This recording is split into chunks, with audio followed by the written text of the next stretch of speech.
பிரியமானவர்களே, உங்கள் அனைவருக்கும் என் அன்பார்ந்த வணக்கம். இயேசு கிறிஸ்துவின் மகிமுள்ள நாமத்தினாலே இந்த நாளையும் கூட ஆயுசு நாட்களாய் நமக்கு கர்த்தர் கூட்டி கொடுத்தார் அல்லவா? அவருடைய பரிசுத்த நாமத்துக்கு கொடான கொடி ஸ்தோத்திரத்தை நாம் ஏறெடுப்போம்.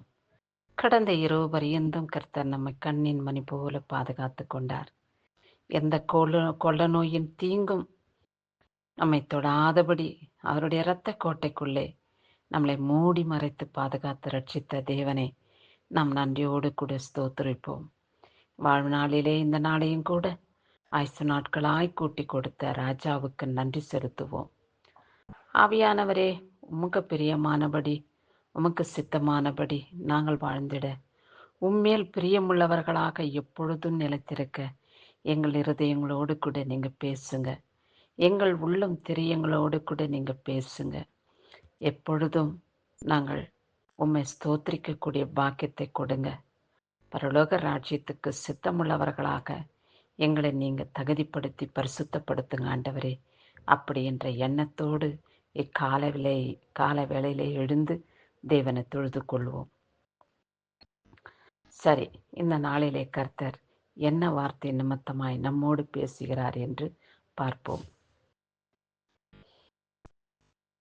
பணப்பிரியன் பணத்தினால் திருப்தி அடைவதில்லை, செல்வப்பிரியன் செல்வ பெருக்கினால் திருப்தி அடைவதில்லை, இதுவும் மாயே என்று பிரசங்கி 5ஆம் அதிகாரம் 10வது வசனத்திலே இப்படியாய் சொல்லி உள்ளது. நமக்கு எத்தனை எண்ணிக்கை கடங்காத சொத்துக்கள் செல்வாக்குகள் இருந்தாலும் கூட அவையெல்லாம் நம்முடைய ஆத்துமாவுக்கு நிம்மதியை கொடுக்க முடியாது, பரிசுத்தத்தை கொடுக்க முடியாது, சமாதானத்தின் நிமித்தமாய் வாழ முடியாது. ஆகையாலே பணப்பிரியன் பணத்தினாலே சந்தோஷமாய் இருப்பதில்லை, செல்வப்பிரியன் செல்வத்தினால் மனமகிழ்ச்சியாய் இருப்பதில்லை என்று வேதம் நமக்கு வெளிப்படுத்தி இருக்கிறது. இந்த வார்த்தையை கருத்தை நாம் கொஞ்சம் சிந்தித்து பார்ப்போம். எவ்வளவு செல்வாக்கு நமக்கு இருந்தாலும், எவ்வளவு பணம் நமக்கு இருந்தாலும், மனதுக்குள்ளே நிம்மதி இல்லை என்றால், சமாதானம் இல்லை என்றால், அதுவெல்லாம் மாயைதானே. ஒன்றுக்குதுவாத தூசாக காணப்படும் அல்லவா? அதுதான் மாயை என்று வேதம் வெளிப்படுத்தி இருக்கிறது.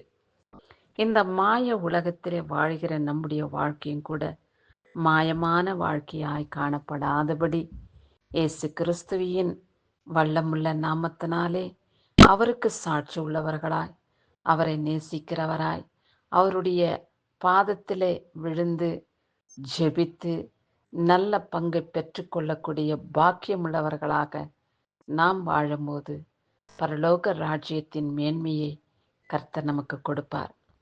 அந்த மகிமையான மேன்மையை கண்டடைய நம்முடைய பணமோ நம்முடைய செல்வமோ ஒன்றுத்துக்கும் பயன்படாது.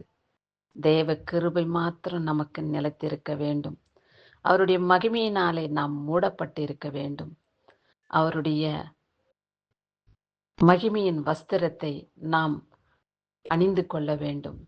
அதுதான் நம்மை செல்வமுள்ளவர்களாக, பணம் பெருத்தவர்களாக பரலோக ராஜ்யத்திலே நம்மை வைத்து மகிமைப்படுத்துகிற தேவனாக நம்மில் காணப்படுவார்.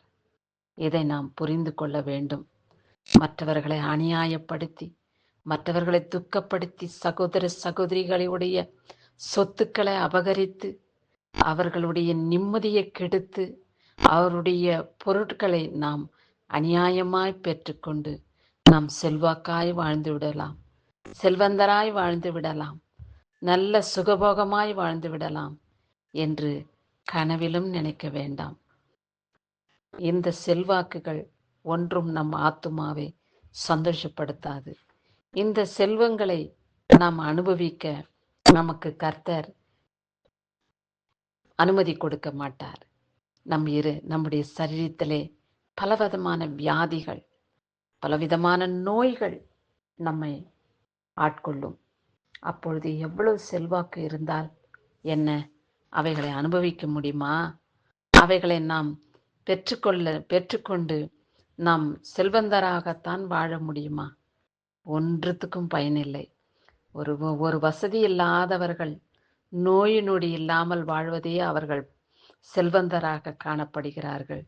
அதுபோல நாமும் கூட கர்த்தரிடத்திலே பயபக்திக்குரியவர்களாய் வாழ்ந்து பிறர் பொருளை நாம் அபகரிக்காதபடி, பிறர் சொத்தை நாம்